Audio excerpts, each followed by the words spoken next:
पंच परमेष्ठी परमात्मा को वंदन करते हैं। नवकार मंत्र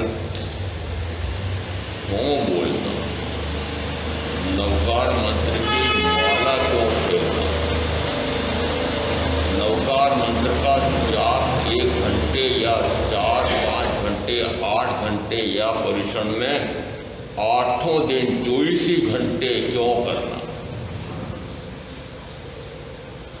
यदि इन पंच परमेष्ठी के स्वयं के आत्मिक गुणों का आपको ज्ञान नहीं, भान नहीं, अनुभव नहीं, और ऐसा जाप जपने के बाद भी इनके गुणों का स्मरण आता नहीं और उनके जैसे गुण मेरे भी प्रकट हो जाएं, वे प्रकट होते नहीं हैं, तो मात्र मन का फिरता है और मन न जाने कहाँ भटकता फिरता है। इसलिए चातुर्मास लगते से ही ये पंच परमेष्ठी के गुणों का विवेचन चल रहा है और 17 दिन हो गए, इसमें हो गए। मात्र ये पंच परमेष्ठी का स्वरूप कैसा है, मात्र गिनती से नहीं मान लेना है कि अद्वैत परमात्मा के 12 गुण और ये सिद्ध परमात्मा के 8 गुण, आचार्य भगवंत के 36 गुण, उपाध्याय भगवंत के 25 गुण और साधु भगवंत के 27 गुण। 108 तो गिनती हो गई, पर 108 मणकों की माला फेरते समय आपको एक भी उनके गुण का ज्ञान भान नहीं। इसलिए कहता हूँ माला और मणका, और मणके में भी पता नहीं एक बड़ा मणका, और इस ढंग से उस माला को कौन से हाथ में लेना, किस स्थान पर रखना, छाती के अमुक भाग पर रखना, और फिर माला फेरते फेरते जब 108 हो जाए तो ऊपर ही ऊपर के मणकों को क्या कहते हो, शिखर, शिखर, उसको इस ढंग से पार करना। मैंने कहा ये मात्र शब्दों पर अटके हुए हैं, माला किस प्रकार से पकड़नी चाहिए उसमें अटके हुए हैं, परंतु माला के उन पंच परमेष्ठी का स्वरूप का ज्ञान और भान भी है। इसलिए सबसे पहले इनका कैसा स्वरूप है, इससे प्रवचन शुरू हुआ था चातुर्मास में, और इतने दिन हो गए हैं, अभी 5वें पद के गुण कौन से हैं, ये पूजनी फिर फेरते रहना। पूजनी का पर्यावरण तो बाद में करना, अभी प्रवचन सुनने का समय है कि पूजनी का पर्यावरण करने का समय। कितनी क्रिया जड़ता आ गई है जिसके हाथ नहीं।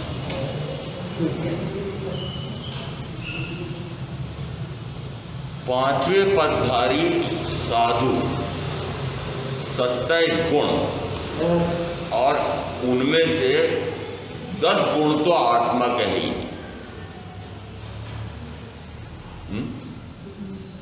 10 गुण तो आत्मा के ही।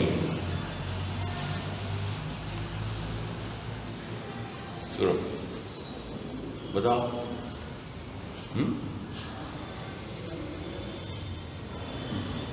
क्यों बेरे होकर बैठे रहते हो? 5 महाव्रतों का निरतिचार पालन करना,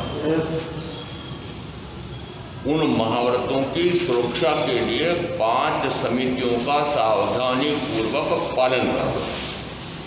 5 महाव्रत कौन से हैं कि मैं हिंसा, झूठ, चोरी, मैथुन, परिग्रह, इन 5 पापों को जीवन पर्यंत के लिए 3 करण 3 योग से त्यागता हूँ, ऐसा महाव्रत ग्रहण किया था। ये संयम, ये प्रवज्ञा ग्रहण कहलाता है। तो पाप से तो परे हटा हूँ, पाप से हटा, पाप की मंदता हुई तो पुण्य में आ गया। आत्मा का गुण प्रकट हुआ।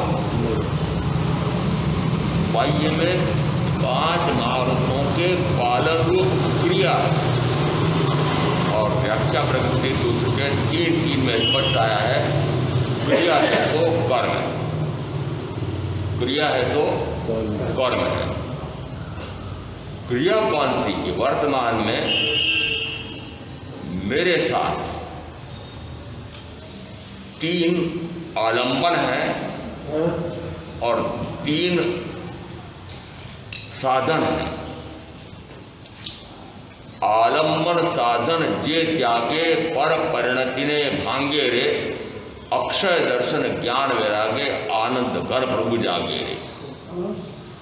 आनंद घन जी ने 24 तीर्थंकर परमात्मा की गुण स्तुति की है और उसमें ये 24वें तीर्थंकर महावीर की उस समय गुणगान करते करते 2 पंक्तियां तो पहले की याद रखी हुई है, 2 अंतिम याद रखी। वीर जी ने चरणे लागू वीर पणुते मांगू रे, वीर जी ने चरणे लागू, वीर जी ने महावीर, वीर जी ने चरणे लागू वीर पणुते मांगू रे। वीरत्वहीन, पुंसत्वहीन, नपुंसकहीन वीरता किससे मांग रहे हो?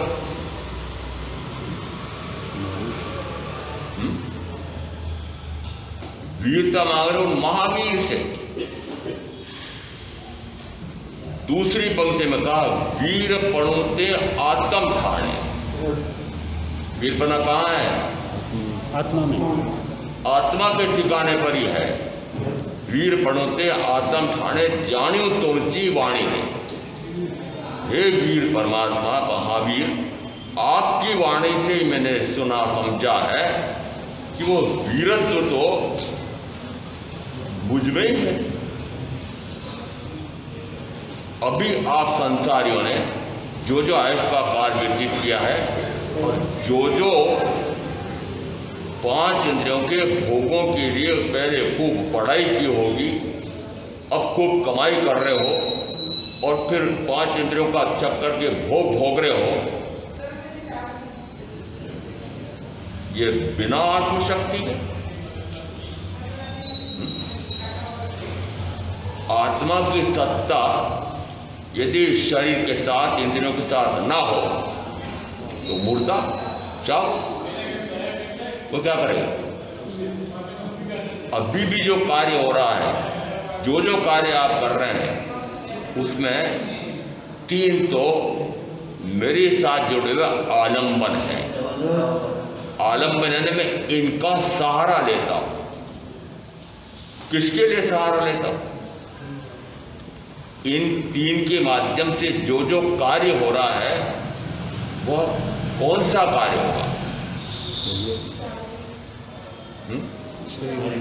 यदि ये शरीर या शरीर के साथ जुड़ी हुई 5 इंद्रियां या मन वचन काया, यह पुद्गल ही है जी।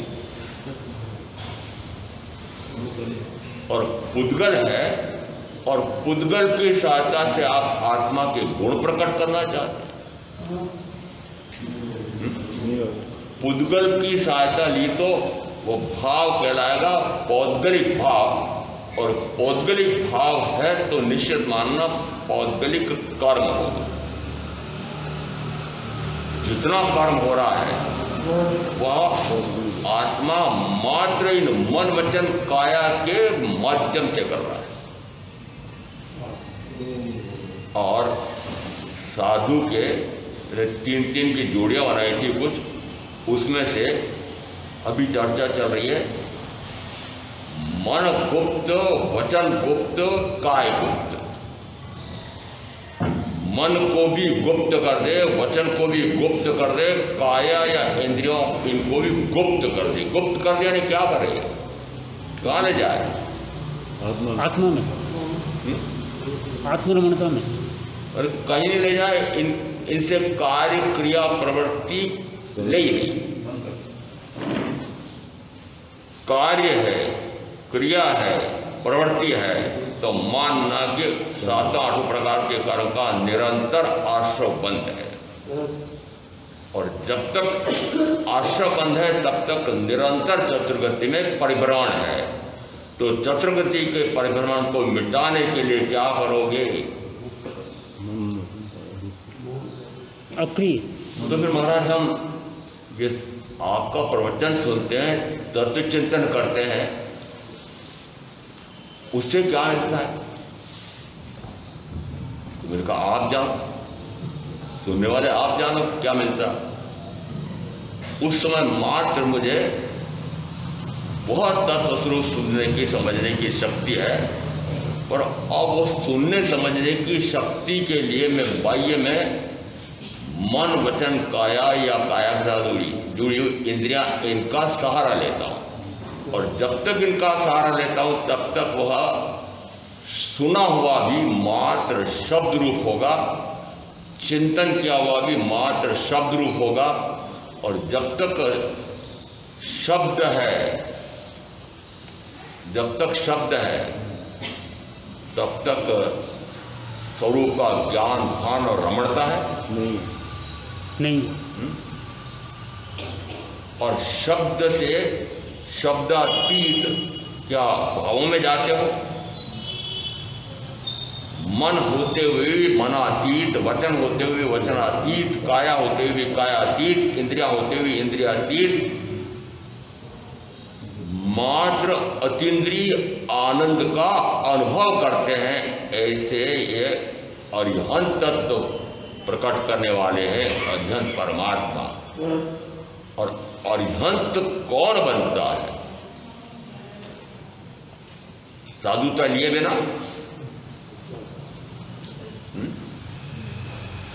आपको बनना है क्या?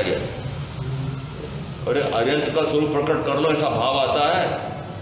यदि भाव आता है तो फिर अरिहंत का स्वरूप प्रकट करने के लिए तो पहले साधु बनना पड़ेगा। पर साधु तो मुझे नहीं बनना है। मुझे तो आप ये बताओ कि मेरे व्यापार व्यवसाय धंधा भी है, परिवार भी है, और अब क्या मैं मात्र ज्ञाता भाव दृष्टा भाव में रहूं तो इस सारे कार्य करते हुए क्या कर्म का क्षय नहीं होता है? आप उत्तर दो कोई। नहीं होता। मेरे तो शिखर पुरुष कहते हैं शरीर के कार्य और पारिवारिक संबंध ये बाधक नहीं है। कर्म क्षय की विधि में दिया, ये बाधक नहीं है। इनके साथ रहते हुए भी ज्ञाता भाव दृष्टा भाव में रहो, कर्म क्षय होते नहीं। मैंने कहा शरीर के कार्य बाधक नहीं है। संयमी साधु भी जब तक शरीर के कार्य करता है तब तक प्रमाद है। शरीर का कार्य करने गया, आहार नहीं गया, आहार लाकर आहार किया, प्रमाद। समझ में आ रहा है? साधु के भी शरीर के कार्य तब तक वह स्वरूप में नहीं है, क्रिया में फंसा हुआ है, शरीर संबंधी क्रिया। और शरीर कैसा है? पुद्गल। तो क्रिया कैसी हुई? पौद्गलिक क्रिया। जब पौद्गलिक क्रिया है तो फिर ज्ञाता भाव दृष्टा भाव कैसे रहा? और फिर क्या बढ़िया काम हो गया आपके लिए बता रहा हूं कि शरीर के कार्य के लिए, शरीर के निर्वाह के लिए, 5 इंद्रियों के भोगों के लिए यह धंधा व्यापार बाधक नहीं है। हमारे अंशुल भाई लंबा चौड़ा इस देश में भी विदेशों में भी न जाने कितने जगह भ्रमण करते रहते हैं। हाँ तो बोलो। महाराज मैं आपका पक्का भगत हूँ, तो मेरे तो सारे कार्य करते हुए गए हैं, आपका नाम लेता रहूंगा तो मेरे तो कोई कर्म नहीं लगेंगे। लगेंगे ना? हाँ ना तो बोलो। लगेंगे। कार्य कौन सा हो रहा है? कार्य हो रहा है इस पौद्गलिक शरीर, इन इंद्रियों के माध्यम से कार्य हो रहा है। और इंद्रियों के माध्यम से जो कार्य होगा तो उस समय क्या ये इंद्रियातीत अनुभव आ सकता है? यदि 5 इंद्रियों के माध्यम से कार्य करे और फिर भी कहे मात्र ज्ञाता भाव विश्रामा में रहो, शरीर का कार्य शरीर कर रहा है, शरीर का कार्य शरीर कर रहा है। नींद लेना शरीर का कार्य है, नींद लेना शरीर का कार्य है। शरीर आलस्य करता है, शरीर आलस्य करता है, शरीर नींद लेता है। ये जा रहा है, वो शरीर जा रहा है, मैं नहीं जा रहा हूं। बहुत पहले की बात है, जम्मू में चातुर्मास था। 6 बेटियों की एक माँ उषा माता जी किसी बेटी के दादी, तो दादी ससुर सास वो अस्वस्थ हो गई, तो मुझे कहने आई महाराज 3 दिन का अवकाश ले रही हूँ, शरीर जा रहा है, उनकी साता पूछने के लिए। तो शरीर जा रहा साता पूछने के लिए, ये तो अपने आप में रमण कर रहे हैं। ये सही है क्या? आत्मा की सत्ता साथ ना हो तब तक शरीर कोई भी कार्य कर सकता है? नहीं कर सकता, नहीं कर सकता। वो शव कुछ कार्य कर सकता है? नहीं कर सकता, क्योंकि शव जा रहा है। वो नींद मैं नहीं ले रहा हूं, शरीर ले रहा है। तो इनका नींद शरीर तो नहीं लेता है, शव जरूर लेता है। नींद शव लेता है। और शव की नींद कैसी होती है? हमेशा और यह मुहावरा भी है, चिर निद्रा में सो गया। जिस समय मृत्यु होती है ना, मृत्यु के बहुत नाम है। आपने तो एक रट रखा है, डेथ, मरो रे। मेरे पास हिंदी में पता नहीं कितने शब्द हैं। तो क्या शरीर निद्रा लेता है? नहीं। क्या आलस्य शरीर का कार्य है? नहीं। आलस्य ये शरीर ले रहा है, शरीर आलस्य ले रहा है। वो वाक्य बड़ा अटपटा लगा मुझे, मेरे शरीर आलस्य ले रहा है, शरीर नींद ले रहा है, शरीर सो रहा है, मैं तो जागृत हूं। शरीर सो रहा है, मैं जागृत हूं। आप कह सकते हो, मैं तो फिर भी कह सकता हूं। मैं फिर भी इसलिए कह रहा हूं कि जिस समय 24 घंटे में से हर प्रहर का हिसाब नहीं लगाऊंगा अभी, 24 घंटे में से 18 घंटे, उसमें से 12 घंटे तो स्वाध्याय और 6 घंटे का ध्यान, और उस समय फिर वह निद्रा में जाएगा। तो कहा जा सकता है कि निद्रा लेते हुए भी वह आत्मा में जागृत रहता है। निद्रा लेते हुए भी आत्मा में जागृत कैसे है? कि निद्रा, यह शरीर जिस समय कार्य करते करते थक जाता है, उस समय वह विश्राम पर जाता है, परंतु उस समय भी आत्मा की सत्ता साथ में है। परंतु भाव उसका कि यह कार्य प्रमाद है, यह कार्य प्रमाद है, इसलिए अप्रमत्त अवस्था में रहा, अप्रमत्त अवस्था में रहा। तो अप्रमत्त अवस्था में कैसे रहेगा? कि लेश मात्र भी उस निद्रा में बेहोश मूर्छित ना हो जाए। निद्रा के जो भेद दिए उसमें आप लोगों की बात करें घोड़े बेचकर सोते हुए सोचो, घोड़े बेचने वाला व्यापार करने गया था बेचने, अब जब तक बिके नहीं चैन नहीं आती है, जिस दिन घोड़े बिक गए उस दिन चैन से नहीं लेता है, तो उसको कहते हैं घोड़े बेचकर सोया हुआ। समझे बात है? आपका सोना कहता है अपेक्षा से, तो आप भी उसी प्रकार के मोह निद्रा में निरंतर सोए रहते हैं। सबसे बड़ी निद्रा कौन सी है? जागृत रहते हुए भी निद्रा में हो। बाहर से लगता है कि अरे आंखें खुली हुई चल रहे फिर रहे घूम रहे बातें कर रहे सारा काम कर रहे हैं, परंतु सारा काम जो हो रहा है वह मात्र मोह में हो रहा है। जो नाम दिया उसको मोह निद्रा में पड़े हो। संयमी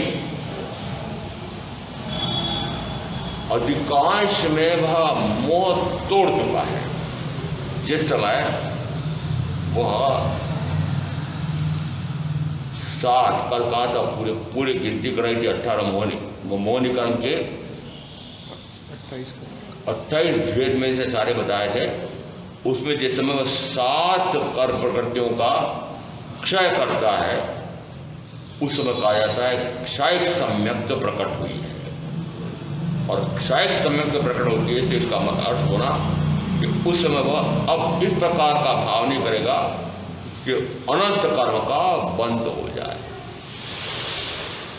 अनंतानुबंधी कषाय की व्याख्या कल की थी, याद किसने रखी? ये अनंतानुबंधी कषाय क्या है? अनंत कर्म का अनुबंध कराने वाला कषाय अज्ञान। अज्ञान तो अनंत कर्म का बंध कराने वाला वो कषाय, क्रोध, मान, माया, लोभ, उसको अनंतानुबंधी कषाय का। और फिर व्याख्या प्रकृति सूत्र के 1:3 में कहा कि जिनमें बुद्धि नहीं है, विकसित नहीं हुई, ऐसा कहेंगे कि मन नहीं है, प्राण नहीं है, तब भी वह एक इंद्रिय वाला जीव वह भी अनंतानुबंधी कषाय का सेवन कर रहा है। एक इंद्रिय वाला जीव अनंतानुबंधी कषाय, कषाय में क्रोध, क्या वो इतना क्रोध कर रहा है? और वो एक इंद्रिय वाला जीव वह अनंतानुबंधी कषाय कैसे करता है? यदि हरी सब्जी है और बहन उसको छील रही है, क्या वो क्रोध कर रहा है? वो सब्जी क्रोध कर रही होगी, बाहर नहीं दिखता है। तो फिर अनंतानुबंधी कषाय है क्या? क्रोध है क्या? मान है क्या? माया है क्या? लोभ है क्या? अपने आप के स्वरूप का ज्ञान और भान न होना यह अनंतानुबंधी कषाय है। स्वस्वरूप का ज्ञान और भान न होना तब तक कहा जाता है अनंतानुबंधी कषाय। आपके तो मिट गया होगा। सारे भाई बहन कहते महाराज मैं तो श्रावक हूं या श्राविका हूं, मेरे तो 5वां गुणस्थान आ गया है। मैंने कहा चौथे का भान है? चौथे दिल्ली में चौथा, मैं वहां समझा, मैंने कहा चौथा क्या होता है? कल किसी परिजन का देहावसान हुआ, कल ही दाह संस्कार हुआ। संस्कार के बाद ही परिजन घोषणा करते हैं कि कल चौथा होगा। चौथा होगा क्या समझते हैं? आपके यहां पर वो चौथा कैसा होता है? यदि किसी परिजन की मृत्यु हो जाती है तो दाह संस्कार करके जब आते हैं तो पाल बिछाते हैं। इतने दिन तक सारे परिजन, पुरुष तो पाल पर बाहर बैठते थे चबूतरे आदि पर, और बहनें घर में बैठी रहती थी। वो कहलाता है पाल बिछाना। मैं एक दिन कहा ये तीर्थकर महावीर के प्रवचनों की सभा में भी पाल पर बैठते हैं लोग। देखो अभी भी बैठे इतने, ये पाल कब उठेगा इनका? चौथा होगा तब है, चौथा होगा तब पाल उठेगा। तो जिस समय 12 दिन या 13 दिन पूरे हो जाते हैं तो पाल उठता है, उसको यहां नाम दिया उठाना, यह नाम दिया उठाना। और दिल्ली आदि में नाम सुना मैंने चौथा दिन। वो वास्तव में तो दूसरे दिन है, परंतु इतने दिन का धैर्य कहाँ है? इतना लंबा चौड़ा व्यापार है, वो सारा व्यापार ठप रहता है यदि दुकान बंद रहे तो जल्दी से जल्दी उठाना। वो जल्दी से जल्दी ये सारी प्रक्रिया पूरी करो तो चौथा दूसरे दिन तीसरे दिन। और क्या निकल रहा है? आपको उस चौथे का भी भान नहीं है और गुणस्थान अपेक्षा से आपको चौथा गुणस्थान हुआ है, ऐसा आप कह सकते हो?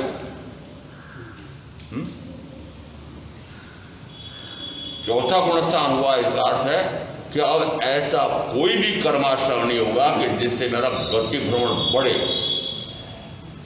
उसको कहते हैं सम्यक तो हुई है। और सम्यक तो हो तो सम्यक तो होगी कब? कि जिस समय मोहनी कर्म में से दर्शन मोहनी कर्म का क्षय या क्षयक्षम होता है, उस समय कहा जाता है वह सम्यक चौथा गुणस्थान प्रकट हुआ है। और इस मोहनी कर्म के पीछे बल किसका है? तो प्रज्ञापना सूत्र के 23वें कर्म बंद पद की अपेक्षा से बता रहा हूं। जब ज्ञानावरणी कर्म का उदय आता है उसी समय दर्शनावरणी कर्म का उदय आता है। जिस समय ज्ञानावरणी दर्शनावरणी कर्म का उदय आता है उसी समय दर्शन मोहनी कर्म का उदय आता है। और सर्वजीव अपेक्षा से वह भ्रमित हो जाता है, विभ्रमित हो जाता है, विमोहित हो जाता है, ब्रह्म बुद्धि कर लेता है, दुष्ट बुद्धि, विपर्यास बुद्धि, खोटी बुद्धि, ऐसी बुद्धि कर लेता है। और उससे क्या मान लेता है कि शरीर मेरा है, ये परिजन मेरे हैं, शरीर में सुख है, परिजन सुख देते हैं, इंद्रिय विषयों में सुख है, इंद्रिय विषयों का सुख यह सुख देता है, ये विषय सुख देते हैं, ये सुख देने के लिए परिजन मेरी सहायता करते हैं, ये परिजन सुख देते हैं, ये धन सुख देता है, ये वैभव सुख देता है, ये प्रतिष्ठा सुख देते हैं। ये सारी भ्रांति और इसी को कहा मिथ्यात्व और इसी के कारण से होता है मिथ्या मोह और इसी के कारण से फिर अंतराय कर्म आकर के वो जिसके प्रति राग या द्वेष होता है वहाँ पर उपयोग चला जाता है। सारे गुण उल्टे हो गए। ज्ञान गुण का भी विपरीत परिणमन, दर्शन गुण का भी विपरीत परिणमन, अपने आप के ज्ञान से अपने आप को जानता नहीं है और शरीर आदि को अपना जानना, अपने आप के दर्शन गुण से अपने आप को तो देखता नहीं है और शरीर आदि को अपने रूप देखता है, अपने आप को अपना मानता नहीं है, शरीर आदि को अपना मानता है और अपने को शरीर आदि का कर लेता है। ये शरीर मेरा, हे शरीर तू मेरा, मैं तेरा, तू मेरा, मैं तेरा। और मैं कहता हूं कोई मेरा नहीं, मैं कहता हूं कोई मेरा नहीं, मेरे तो मात्र शुद्ध आत्मा, बाहर दृष्टि जाए तो परमेश्वर परमात्मा और अंदर दृष्टि जाए तो स्वात्मा। क्या ऐसी साधना हो रही है? जोता झेर छे, पग मुक्ता पाप छे, माथे मरण छे, एम विचारीने आजना दिन में प्रवेश कर श्रीमद जी वचनामृत में लिखा जोता झेर छे। जोता है बाहर देखते से ही मृत्यु है, पांव बाहर निकालते से ही मरण है। जोता झेर छे, पग मुक्ता पाप छे। तो यहां बाहर पैर निकालते से ही पाप है और माथे मरण है, माथे मरण है। ये तीन बातें विचार करके फिर दिन के कार्य में गतिविधि में जाओ। बाहर देखना है ना, कहाँ देखना, कि अपने आप को तो देखना नहीं और निरंतर परिपर को देखना, वह जौहर है। अनंत कर्म का बंद करा करके अनंत बार मारने वाला इसे कहा ज्योता जौहर छे। फिर पग मुक्ता पाप छे। इसको समझने के लिए कि नगर पालिका ने आपको नाप करके एक दुकान की सीमा बना करके भूमि दी और आपने दुकान तो बना दी, दुकान के आगे 2.5-3 फुट की नाली है। उनका नाली तो किसी के काम आती नहीं है, तो एक पट्टी वहां और लगा दी और उस पर सारा माल रख करके बेच रहे हो। वो नगर पालिका वाले आएंगे, अतिक्रमण किया है, सारा सामान जब्त और दंड अलग वापस लेने जाओ। समझ में आ रहा? क्या आपने अपने गुणों की सीमा का अतिक्रमण नहीं किया? मेरा गुण मात्र अपने आप को जानना, अपने आप को देखना, अपने आप में रमना और अपने आप में निरंतर रमते रहना, ये मेरा स्वयं की अपनी सीमा है। और इस सीमा के बाहर गया तो कर्म का आश्रम। कौन सी सीमा है? अपने आप के ज्ञान गुण से अपने आप को जानो, पराय को जाने मत। पराय जानने में आए और भाग जाए तो पराय से परे हट जाओ। अपने आप को अपने दर्शन गुण से देखो, शरीर आदि पराय को देखो ही मत। तुम्हारा बड़ा मुश्किल हो जाएगा, फिर कोई भी कार्य नहीं होगा संसार संबंधी। मेरे का संसार संबंधी कार्य करते करते तो अनंत काल हो गया, इस भव का भी इतना काल निकल गया। क्या लड्डू मिले? कौन से लड्डू मिले? और एक कर्म रूपी लड्डू का ढेर लग गया। कर्म रूपी लड्डू का ढेर लग गया। मैंने कहा लड्डू तो कभी बनाते ही नहीं यहाँ पर। तो मैंने देखा पास का पास है, सामने दिखता है, वहां से कढ़ाइयां चढ़ी है। तीर्थंकर महावीर की वाणी सदगुरु के माध्यम से सुनने का ऐसा विशिष्टतम लाभ लेने के लिए आए हैं, उनको तेल की पूड़ियां खिला रहे हैं।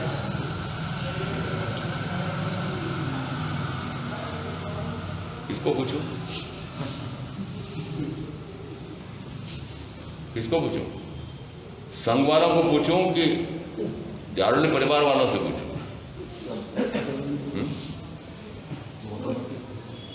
मैं भी पूर्व में कहीं भी जाता रहा हूं दर्शन करने के लिए, प्रवचन सुनने के लिए, या स्वाध्याय बनकर के जाता रहूंगा, स्वाध्यायों को पढ़ाने भी जाता रहा।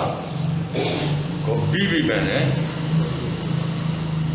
फुलके के अतिरिक्त दूसरी चीज ली नहीं। पेट खराब करने वाला तेल, उसी तेल को दूसरे दिन, तीसरे दिन, चौथे दिन, पांचवें दिन यदि खत्म हो रहा है और डाल दिया और डाल दिया, लगातार जार, वो तेल कैसा हो जाएगा? जार हो जाएगा। कभी परीक्षा कराओ उस प्रकार के तेल की। यही अभी कढ़ाइयों में भरा पड़ा हुआ 3-4 दिन 5 दिन का तेल, और उसी तेल में फिर नया तेल डालते डालते हो सकता है 17 दिन हो गए, और अब उस तेल की परीक्षा कराओ। जार क्या करते हो? किसको खिला रहे हो? किसको खिला रहे हो? ऐसे साधर्मी भाई बहनों को जार खिला रहे हो। महाराज जीवन भाई कहते मुझे कहते थे चुपचाप सारी सभा में आपने हमारा प्रचार कर दिया। मेरे का काम ऐसे किए प्रचार करूंगा?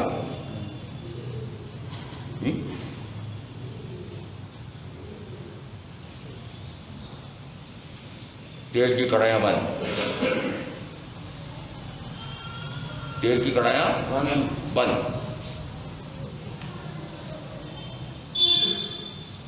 घी और तेल में कितना सा अंतर पड़ जाता है? क्या खा रहे हो, क्या खिला रहे हो, उसका संबंध ज्ञानार्जन से क्या आया, तो कहा जाता है जैसा खाओ वैसा प्रमाद, जैसा खाओगे वैसा प्रमाद आएगा। निश्चित है कि जिस प्रकार का आहार करोगे उसका सीधा असर साधना पर पड़ेगा। क्यों कहा कि शुद्ध आहार लो? ये शुद्ध आहार मात्र संयमी साधु साधु के लिए, आपको साधना नहीं करनी। जितना जितना विकृत आहार लेंगे उतने उतने विकारी भाव अधिक से अधिक होंगे, और विकार भाव पैदा करने वालों में जो कहते महाराज जी आपने 500 विवेक छोड़ दिए, मैंने कहा छोड़ने नहीं दिए, जा रहे थे बंद कर दिए, अपने आप बंद हो गए। क्यों? दूध, दही, घी, तेल और मीठा जिसमें चीनी, शक्कर, खांडसारी, गुड़ आदि सारे आ गए, साधक के पेट में जाते हैं, उस समय ये विकार पैदा करते हैं। और विकार है तो निर्विकार की साधना कैसे हो सकती है? और मन गुप्त, वचन गुप्त, काय गुप्त, 3 गुण इस प्रकार के साधु के आए हुए हैं। मन गुप्त साधक क्या करता है कि वह एकाग्र हो जाता है, बस मात्र एक शब्द आया है, एकाग्र हो जाता है। एकाग्र ने कहाँ एकाग्र हो जाता है कि जो मन बाहर में न जाने कहाँ भटका रहा था, मैं भटका रहा था, मन भटक रहा है,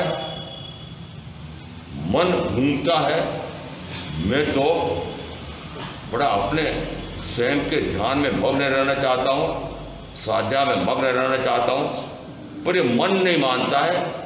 ये मन न जाने कहाँ कहाँ उछलता रहता है। बंदर जैसे एक डाल से दूसरी डाल पर, एक पेड़ से दूसरे पेड़ पर छलांग लगाता है, वैसे मन भी इसी प्रकार से छलांगे लगाता रहता है। कोई दृष्टांत देकर के हमारे यहाँ मन के जीते जीत है, मन के हारे हार, अरे मन पर विजय प्राप्त करो, अरे मन बेचारा उद्गल है। मन क्या है? उद्गल। मनोवर्णना का बना हुआ मन है, वचन वर्णना का बना हुआ वचन है, काय वर्णना का बना हुआ ये काया या इंद्रियां हैं। इसका अर्थ है कि काय वर्णना वर्तमान में यह शरीर औदर्य वर्णना का निश्चित है कि पुद्गल है। कार्बन वर्णना के पुद्गल निश्चित है कि वर्ण बंधन स्पर्श वाले हैं, वे भी पुद्गल हैं। और अब इन दोनों के कारण से जो मैं भाव करता हूँ, राग या द्वेष, क्रोध या मान, माया या लोभ, शुभ या अशुभ, सारे के रहना, ये भाव भी पुद्गल है। ये भाव भी पुद्गल है। भाव तो मैं कर रहा हूँ चेतन, ये पुद्गल कैसे हुए? चेतन जो भाव करता है वो चेतन भाव होना चाहिए, पुद्गल कैसे हुए? सारा किसका लिया? पुद्गल का। पुद्गल का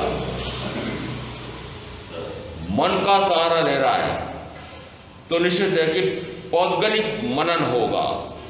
वचन का सहारा ले रहा है तो वचन भी पुद्गल है, इसलिए वहां पर भी शब्द रूप रहेगा। और काया औदारिक वर्णना की है तो काया या इंद्रियों की साधना से जो कार्य करेगा वह भी पौद्गलिक भाव होगा।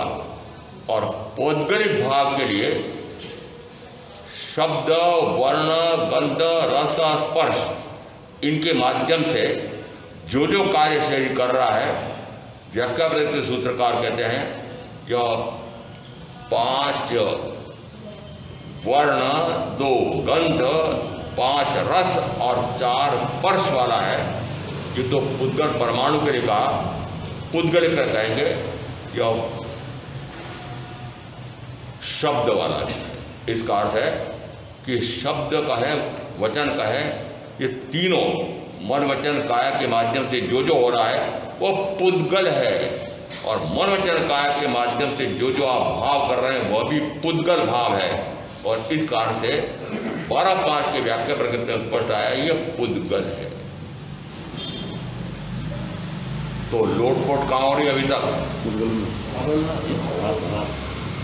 और एक शुद्ध चैतन्य स्वरूपी आत्मा, मात्र ज्ञान चेतना, मात्र दर्शन चेतना, मात्र ज्ञाता, मात्र दृष्टा, ऐसा इसका त्रैकालिक स्वभाव होते हुए भी निरंतर पुद्गल में लोटपोट कर रहा है।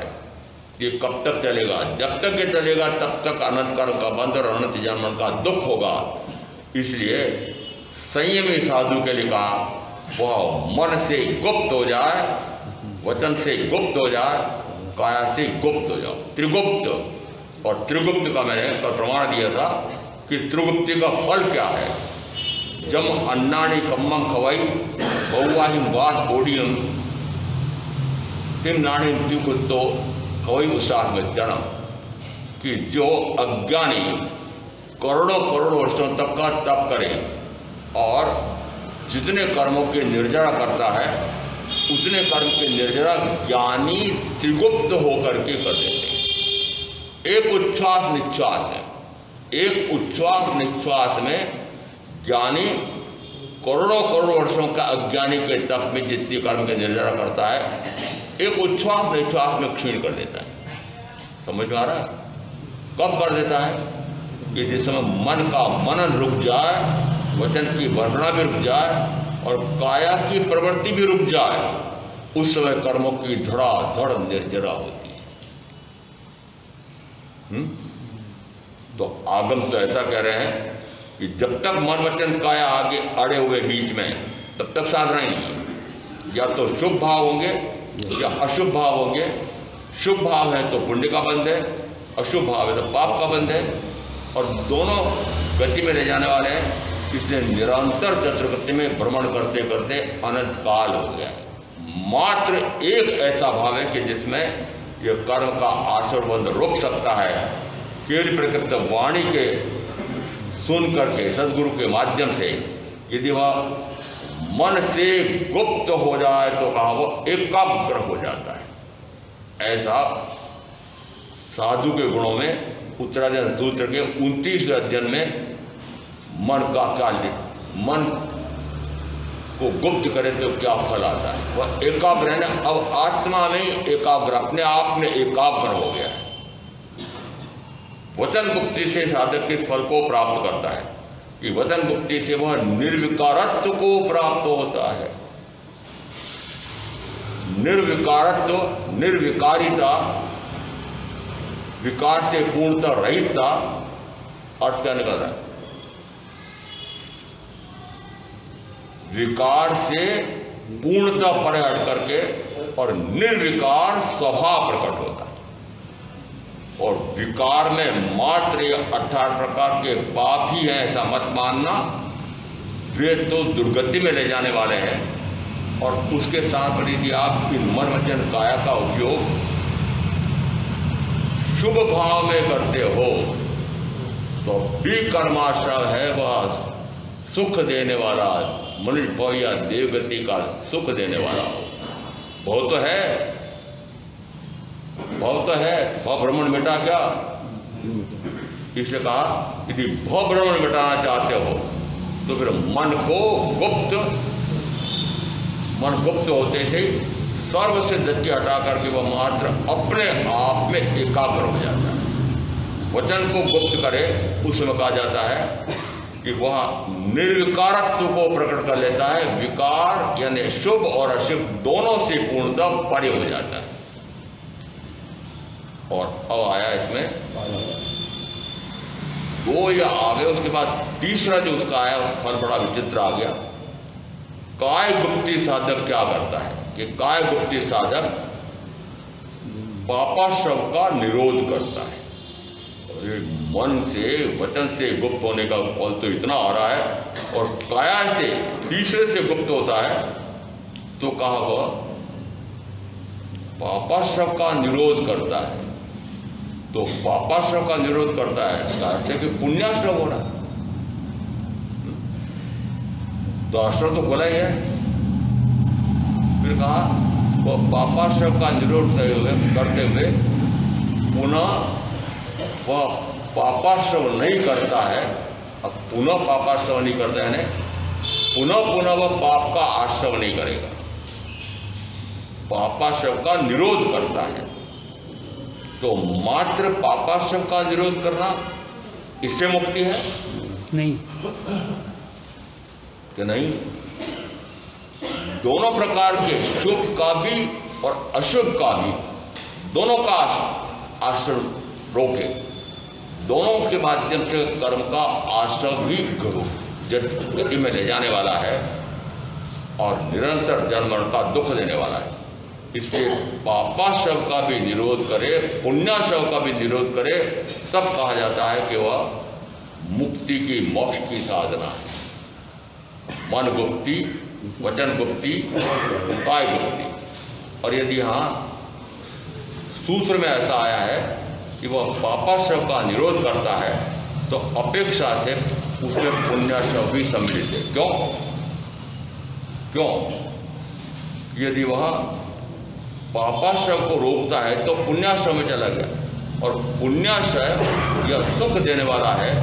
इस कारण से बाह्य अपेक्षा से लगता है कि दुख देने वाले नरक तीर से बचाने वाला तो है, परंतु वहाँ से हटकर यदि वापस पुण्य में चला गया तो वहाँ से वापस मनुष्य भाव में जाएगा, देव भाव में जाएगा। और अब आज जो मनुष्य भाव में आए हैं और जो पूर्व के पुण्य के फल से यहाँ मनुष्य भाव मिला है, और अब यदि उस पुण्य के फल का भोग भोगे तो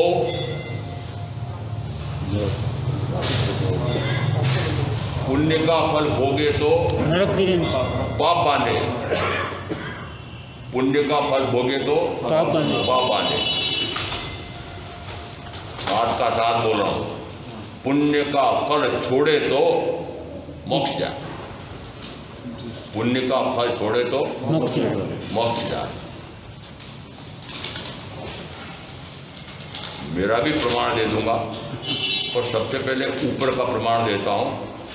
24 इस अवसर्पणी में जो तीर्थंकर हुए हैं, पूर्व के भाव से कितना पुण्य का उपार्जन करके आए कि 24 के 24 राजा, एक श्वेतांबर परंपरा के अनुसार राजकुमार वर्धमान और एक राजकुमारी इसका अर्थ ये हुआ कि जितने हुए हैं सारे, उनमें से फिर 3 कैसे हैं चक्रवर्ती। श्वेतांबर परंपरा के अनुसार है एक मल्लीनाथ परमात्मा स्त्री, और यदि 3 उसमें चक्रवर्ती हैं। अब बताओ यहाँ पर जो उनको पूर्व के पुण्य से जो सुख सुविधाएं, वैभव, राज्य वैभव 6 खंड मिले हैं, क्या उन्होंने भोग होगा? नहीं भोगे तो बांधे, भोगे तो बांधे। क्या वो कर्म का बंद करने के लिए इस भाव में आए हैं? शायद सम्यक दर्शन लेकर के आए हैं, और शायद सम्यक दर्शन का अर्थ होता है कि वो इस प्रकार का कोई भी कार्य नहीं करे कि उसका भाव बढ़ जाए, और अब इस भाव में भी आकर के वह आगे के सारे कषाय को क्षीण करके, 9 कषाय को क्षीण करके वो इसी भाव में मोक्ष चला जाता है। ऐसा यदि फल उनको मिला था, मैं कह सकता हूं कि मुझे भी कुछ तो सुख मिले होंगे। शिक्षक होने से मैं कहता था, मैं एक फर्नीचर मास्टर था मेरे, और तब भी कुछ न कुछ तो सुख था। उस सुख को छोड़ करके भी ये भाग करके संयम क्यों लिया? भाग करके है इतने पीछे पड़े हुए थे, संयम नहीं लेना। इस उम्र में संयम लोगे, ये होगा, कौन सेवा करेगा, पता नहीं क्या क्या। 50 व्यक्ति उन्होंने हस्ताक्षर करके लिखा कि हम इनको दीक्षा की आज्ञा नहीं देते हैं, हमारी आज्ञा नहीं है, इनको दीक्षा मत देना। ऐसा यशमौर्य जी महाराज साहब के नाम पत्र लिख दिए। उन 50 ने तो 10 हस्ताक्षर किए, जो किए, जिन्होंने पहले सहमति दी, वह पत्नी उनके भी हस्ताक्षर कराए कि मात्र तुम्हारे कारण से ये दीक्षा ले रहा है, हस्ताक्षर में मेरी आज्ञा नहीं। इतने तो लिख करके देने वाले, फिर 3 जने वहाँ जाकर कहने वाले, और फिर 500 जने और होंगे कि जो रोकने वाले, दीक्षा मत लो, रुका निर्धारित दिन निर्धारित समय पर ही दीक्षा हुई, ऐसा आपका भाव आता है कि कोई मुझे रोक नहीं सकता है, सर्वश्रेष्ठ कार्य आत्मा का कार्य करने जा रही हूं, कोई रोक नहीं सकता, और आज्ञा मांगने की आवश्यकता है कहां?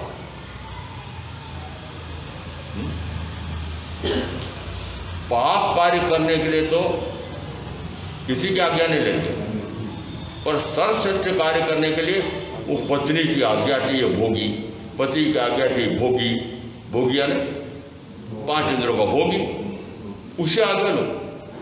अरे भोगी कभी आज्ञा देगा? भोगी कभी आज्ञा देगी? या आपको जो आज्ञा क्यों नहीं मिल रही, इसलिए आप आज्ञा किससे मांग रहे हो? भोगी पत्नी से आज्ञा मांग रहे हो, भोगी पति से आज्ञा मांग रहे हो। अरे भोगी कभी भोग छोड़ेगा? वो तो अंतिम दम तक आपका साथ नहीं छोड़ेगा, अंतिम दम तक, जब तक प्राण है तब तक वो दिन रात आपके साथ रह करके भोग भोगेगी या भोग भोगेगा। कौन? जिनको आपने प्राण प्यारा मान रखा है, कि दिन रात अंतिम क्षण तक ये 5 इंद्रियों का भोग करके भुगवा करके और सारे कर्म का बंद करके चतुर्थी में भटकाने वाले, प्रथमता नरक में ले जाने वाले। इसलिए कहा मन को गुप्त करो, वचन को गुप्त करो। वचन को गुप्त करते जो निर्विकारत्व को प्राप्त होता है, तो काया को गुप्त करने से, काया या इंद्रियों के माध्यम से कोई भी विकार का भाव, शुभ का भाव या अशुभ का भाव दोनों से परे होता है, तो कहा जाता है त्रिगुप्त साधक अनंत कर्म का बंध रोक देता है और मुक्त हो जाता है। ऐसा मन गुप्त, वचन गुप्त, काय गुप्त, 3 ये सारे हो गए। और अब इसमें बचे हैं 3 करण, भाव सच्चे, करण सच्चे, योग सच्चे।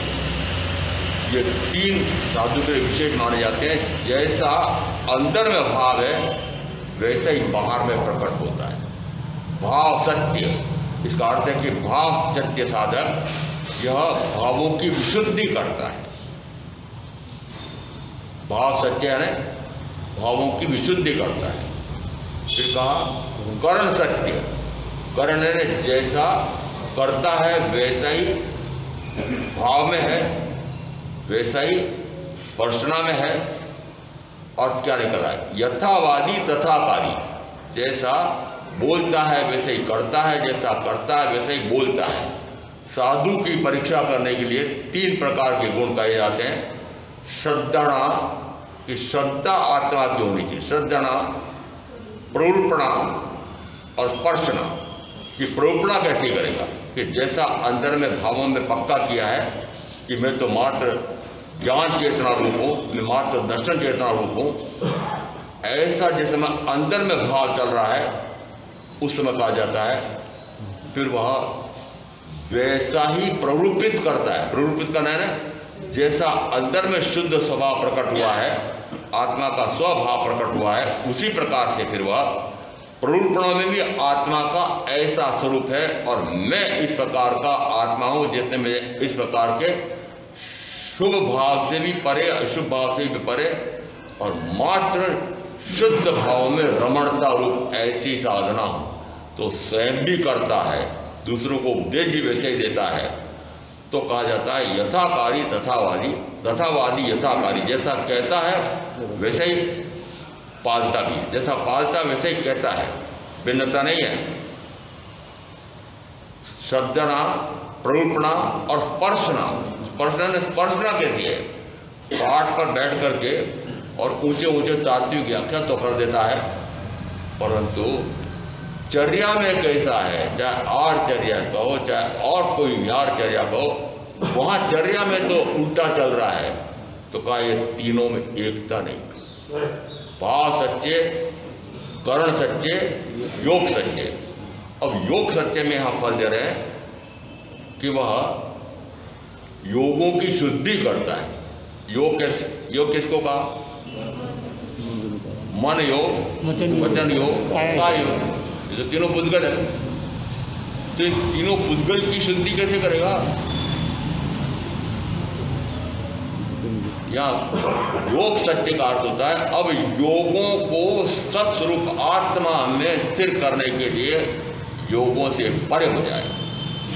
मन, वचन, काया इन तीनों प्रकार के योग का कार्य नहीं लेगा, उसको कहा जाता है भाव सच्चे